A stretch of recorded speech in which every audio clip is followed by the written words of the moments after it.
Мен Сайра Жұмабекқызы, Қытаймен ең үздік хит тауар компаниясының негізін қалаушысымын, яғни Jumbo KZ. Ақшасы бар адамдарды зерттедім да, шыны керек, бұлар қалай табыс тауып жатыр.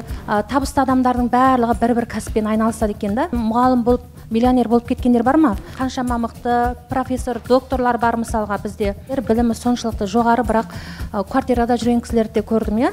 Қай бір жетістікке жеткен кәсіпкердің аузынан қарасаңыздар, энергия деген сөз шығады. Энергиямызды не құртады? Бос әңгімелер, өсектер, я, өзіміз әсер ете алмайтын факторлар, я. Қажеттілікпен кездейсоқтық деген заң бар да, адамға қандай да бір нәрсе қажет болған кезде кездейсоқтық заңы жұмыс жасайды. Бірінші мен өзімді таныстыра кетейін. Танымайтын кісілер де бар болу керек, я, арамызда. Мен Сайра Жұмабекқызы, Қытаймен ең үздік хит тауар компаниясының негізін қалаушысымын, яғни Jumbo KZ. Хит тауар саласының экспертімін. Әл-Фараби атындағы Қазақ ұлттық университеті физика білімдерінің магистрімін. Жаңа бізде айтып жатыр ғой, энергияның кәсіпке әсері депші. Көп адамдар айтып жатады да, мысалға энергия десе бірден физика естеріне түседі. Өткенде бір жерге бардым, сөйтсем энергия деген физика ғой деп жатыр да. Шынымен де мен өзім физика мамандығын бітіргем, және де физика білімдері бойынша магистрмын. Қазір кванттық физика деп айтып жатыр, энергия деп айтып жатыр. Қазір аздан кейін сіздерге толығырақ тоқталатын боламын. Бізде былтыр ең үздік Қытаймен оптым хит тауарлары компаниясы деп Jumbo KZ осы Қазақстан көлемінде бизнес аккаунт бойынша жыл блогері атағын алған едім. Былтыр октябрьдің 13-інде біз осы Tiso KZ деген жаңа жобамызды бастадық, яғни Мербек мырзамен бірге. Қараңыздар, мен 2008-ден 2012-ге деген бакалаврды бітірдім да. Бітіргеннен кейін мектепте барып 2 жыл мектепте істедім. Ол кезде 45 мың теңге алып жүрдім. 45 мың теңге маған жетпеді. Кейін қарасам, мұғалімдердің айлығы егер магистратура бітірсе сәл жоғары болады екендей, ол кезде 650 теңге бір сағат солай санайтын. Сөйтіп менде айлық жетпегеннен кейін жоғарылап оқысам мүмкін менде айлығым көтерілер деген үміт болды. Сөйтіп магистратураға тапсырдым, түстім, 2017 бітірдім, я. Ол кезде айлық басында 45 мың алып жүрдім ғой, мен универде сабақ бердім 2 жылдай, 85 мың ары кесе 120 мың теңге болды. Біз магистратура оқып жүрген кезде шетелге шықтық, Еуропаға шықтық. Бір барып көргеннен кейін мен тағы да барғым келді, я. Диплом қолыма тиді, сөйтіп адам енді шетелге бір шығып алғаннан кейін армандайсың ғой, тағы барғың келеді, я, қалай бару керек. Ол кезде біз универ жағынан бардық та, мысалы біздің бүкіл шығындарды бәрін универ жағынан көтерді. Ал енді тағы да баруым керек, маған тағы да ақша керек, я, не істеуім керек. Сөйтіп диплом алғаннан кейін біраз зерттедім. Ақшасы бар адамдарды зерттедім да, шыны керек, бұлар қалай табыс тауып жатыр, табысты қалай әкеледі. Мысалға менің үйім де жоқ, көлігім де жоқ, мен де жақсы үйде тұрғым келеді, көлігім болғанын қалаймын, басты шетелге шығым келіп тұр да. Сөйтіп қарасам, табысты адамдардың барлығы бір-бір кәсіппен айналысады екен да. Қазір қараңыздаршы, біздің елімізде жүрген қандай да бір кәсіпкер, мұғалім болып, миллионер болып кеткендер бар ма? О жағында көрдім да, қаншама мықты профессор, докторлар бар мысалға бізде. Универде жүрген кезде мықты кісілер, білімі соншалықты жоғары, бірақ квартирада жүрген кісілерді де көрдім, я. Сөйтіп менде ой келді. Шыны керек, шетелге шыққым келді, үлкен табыс тауым керек болды. Немен айналысам? Немен айналысам деген кезде мен басында осы 5 күндік күнделік сатумен айналысқам. 5 күндік күнделік дегенде әр қайсымыз мысалға бірдеңке сатумен айналысамыз ғой. Сатқан кезде әркім өзінің басынан өткен кеткен тәжірибесіне қарай өзіне керек заттарды сатады да. Қарасаң бізде әртүрлі серіктестер бар. Әркім өзі түсінетін, өзіне оңай, өзі білетін тауарларды сатып жатыр, я. Сөйтіп мен 5 күндік күнделік сатумен бастаған болатынмын. Ол кезде OLX-ті қолдандым деген сияқты. Сөйтіп OLX-ті қолданып сатқан кезде мен бір апта, жоқ, 2 айда 2 миллион 400 мың теңге табыс таптым да. Сөйтіп санадым, мен бір жылда мысалға 45 мың теңгеден табатын ақшам, я, мен 2 айда тауып қойдым ғой. Bir жыл жанымды беріп істегенде мынаны былай табуға болады екен ғой деген ой келді да. Кейін мен сөйтіп кәсіпке келген болатынмын. Қазір айлыққа қарап жүрген кісілер бар ма арамызда? Негізінен кәсіпкерлер негізінен жоқ, я. Бірден айлықтан шығып кет деп те айтпаймын, бірақ қосымша істеп көру керек та. Ол кезде каникул болады, мен істеп көрдім, кейін барып түбегейлі осы кәсіпке келдім. Біз қазір айтып жатырмыз, энергия деп айтып жатырмыз. Не үшін жаңа мен физика білімдерінің магистрімін деп айттым? Себебі бізде кванттық физика бар. Қазір кванттық физика көбісі кванттық физика деп айтып жатыр, иә, кванттық энергия деп айтып жатыр. Оны біреу түсінсе, біреу түсіне бермейді да. Көбі энергия деген тақырыптар көп айтылып жатыр, иә. Мысалға кеше қарап отырмын, Марғұлан аға тоже энергия жайлы айтып жатыр, Саймұрат Таулы тоже энергия жайлы айтып жатыр, иә. Қай бір жетістікке жеткен кәсіпкердің аузынан қарасаңыздар, энергия деген сөз шығады. Сенбесеңіздер өз бақылап көріңіздер, иә. Шынымен де энергия қатты керек. Бұрын мен көп айтпайтынмын, өйткені кәсіпкер ретінде танысын деген сияқты энергия жайлы айтпайтынмын. Кейін түсінгенім, керісінше осы кәсіпкер боламын деген адам алдымен осы энергиясын көтеріп алу керек екен да. Энергиясын көтеріп алу керек. Энергия дегенде, энергия жандық және тәндік деп бөлінеді. Жандық дегенде енді көп айтпай ақ қояйын, өйткені ол үлкен тақырып. Тәндік энергия, жаңа Тайыр мырза да күшті айтты, иә. Тамақ деді. Тамақ, ұйқы, спорт, солар кіреді. Мысалға, біз жаңа үзіліс жасадық, кішкене әлденіп алдық, энергиямыз бар болып отырмыз, иә. Қарнымыз ашса, мысалы, қанша тыңдағымыз келіп бара жатса да, кейде қарнымыз ашса, кішкене мазамыз кете бастайды ғой. Сол сияқты, мысалға, мына жерде мен қарап отырмын, бәрі жанып отыр, иә.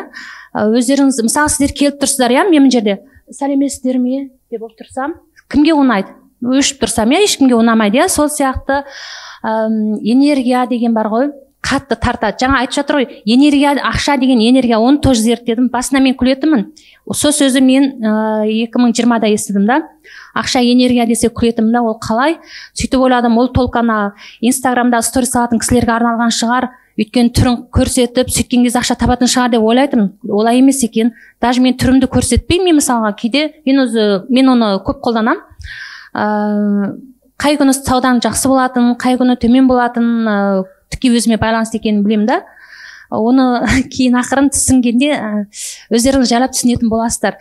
Енді айтып кетті, иә, тәндік энергия дедік, барлықтарыңызда энергия бар, өйткені барлықтарыңыз ұйықтап тұрдыңыздар, дәл қазір тамақтанып алдыңыздар, иә. Енді біздің энергиямызды не құртады? Энергиямызды не құртады деген кезде қазір әсіресе бос әңгімелер, өсектер, иә, өзіміз әсер ете алмайтын факторлар, иә. Кейбір адамдар болады, отырып аламызда, Америкада ма, басқа жақта біреулер талқылаймыз, иә. Анау ана деп айтты, мына деп айтты, осы WhatsApp-та сол өте көп тарайды бір кісілер жайлы. Қарасаң енді қызыл қырғын болып үйлерінде айтысып жатады, ананікі дұрыс, мынанікі бұрыс. Даже әйел мен еркек солай айтысып жатады да. Бірақ ол Америкада отырған кісі, ол түсінбейді, кім естімейді, білмейді ғой, кім не қылып жатқан, ол айтатын айтты, ол әр адамның өз пікірі бар да. Мысалға, сенікі дұрыс, сенікі бұрыс деп мен даже айта алмаймын, өйткені оның өз тәжірибесі бар, мысалы. Иә, әр адамның өз көзқарасы бар, өзінің түйгені бар деген сияқты. Толқа өзің әсер ете алатын факторға ғана, пайдалы, өзіңе пайдасы тиетін нәрсеге ғана жұмсау керек энергияны. Жаңа Тайыр мырза өте күшті айтты. Менде дұрыс-бұрыс деген әңгіме жоқ дейді. Маған пайдалы болса дұрыс. Егер пайдасы тимесе, қате деген сияқты, иә, сол сияқты. Бастысы энергияны жаңа айттық, иә. Бос әңгіме құртады, одан кейін негатив. Сосын біз көп естіп жатамыз, дәл осы сәтте болу дегенді айтып жатамыз, иә. Осы соңғы былтырдан бері осы сөз трендте, иә. Здесь сейчас деп айтып жатады, дәл осы сәтте болу деп. Не үшін? Достар, өткен шақта энергия жоқ. Өйткені өткенісі өтіп кетті. Дәл қазір жарты сағат бұрын бір кісі маған жазып жатыр. Тоже сұрап жатыр да. Ол кісі ойдың түрмесіне кіріп алған. Өткен шақтың бір кінәлі сезімдері, бір өкініштері жібермей тұр да ол кісіні. Бізде де дәл қазір ондай кісілер бар шығар, мысалға, бұрын бір өткен шақта бірдеңкені қате істеп қойды, иә. Сол кінәлі сезімнен шыға алмау. Оны ешкім, мен қамап тұрған жоқпын, сіз қамап тұрған жоқсыз, ешкім қамап тұрған жоқ. Ол ой өзінің басында тұр да, өзін ой түрмесіне қамап алады да, шықпай отыр да. Өзінен өзі қиналып, ана жерде маған жазып, иә. Ол ондай болмаймыз. Өткен шақта энергия жоқ, өткен шақ өтті ма кетті, болды. Оны сен басыңды тасқа ұрсаң да қайтып келмейді да. Өткен шақ өтті, өткен шаққа энергия бермейміз. Мысалы, былтырғы бір қалған бірінкелер болса, дәл қазір барлығымыз осы сәтте болайық. Сосын болашақта энергия жоқ. Өйткені армандап, мысалы, ой, мен ертең байып кетем ба, ертең Дубайға кетіп қалам ба, саудам қалай болады, жүре ма, жүрмей ма дегенде керек емес. Өзі айтады ғой, жолға шық, жол өзі апарады дейді. Көп адам осы сөзді түсіне бермейді да. Мен бір дос қызым бар, сол қыздан қатты көремін. Өйткені қараңдар, иә, жолға шық деген кезде көп адам тәуекел ете алмайды. Үйінде отыра береді, дәл қазір сіздер мұнда отырсыздар, иә. Сіздер уже жолға шыққан адамсыздар ғой. Құттықтап қойсаңыздар болады. Шынымен де шешім қабылдап келдіңіздер ғой. Басқа қаладан келгендер бар ма? Қай қала? Жаңаөзен, о, керемет. Тағы? Шымкент? Тағы? Астанадан. Тағы кім бар? Керемет, қараңыздар, я. Уже жолға шығып келдіңіздер. Тіпті мына Алматы болса да, біздің маңайымызда тұрған кісілер болса да келмей қалуы мүмкін. Кеше бір кісі жазды, ой, жақсы болды ғой, менің үйімнің жанында екен деді. Сол кісі келді ма, келмеді ма білмедім. Енді қараңыздар, я.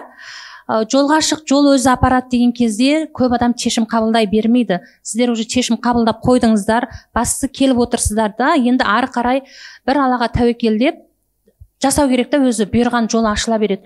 Енді бір Аллаға тәуекел деген кезде тек қана жақсы нәрсе ойлаймыз, бір жақсылықтың болатынына сенеміз. Енді жаңа айтып кеттік, энергияны құртатын бос сөз дедік, екіншісі негативті ойлар. Сенбесеңіздер, мен осы практиканы көп жасап көрдім. Азанда тұрған кезде көңіл күйіңіз жақсы болу керек та. Азанда бірдеңкеге көңіл күйіңіз толмай бірдеңке болып тұрасыз ба? Бір күнгі көңіл күйіңізге әсер етеді. Ол қанша әсер етпейді деген күннің өзінде әсер етеді та. Сол себепті ол тарта береді. Ол не үшін тарта береді? Ол энергия, қараңыздар, айтады, жұт жеті ағайынды деп жатады, я. Бір жағдай болып қалса, біресе мысалы, үйде 10 бітіп қалуы мүмкін, біресе анау бітіп қалуы мүмкін, біресе анау жетпей, біресе бала ауырып қалуы мүмкін. Бүйтіп кете береді ғой. Ол өзі, оның өзі заңдылық бар да, мына бас бармақта орай бар ғой. Сол сияқты ол өзі мынандай заңдылықпен жұмыс жасайды, өзі физиканың заңы бар. Яғни тоже энергия тоже тартады да. Енді бір жақсылық болса, бір жақсылық бола қалса, бір той болса, артынан қайта той болып кетеді, я. Сізге бір сыйлық келетін болса, ойламаған жерден ертесі күні тағы бір сыйлық келеді да. Солай, ол деген энергияда, сол себепті негативтің энергиясын сеппейміз, я. Позитивтің дәнегін сеуіп қоямыз да, всегда позитивті көңілді, жақсы жүріңіздер, жақсы ойлаңыздар да. Ой, анау болмай қалама, мына болмай қалама деген, ол керек емес ойлар энергияңызды жеп қояды.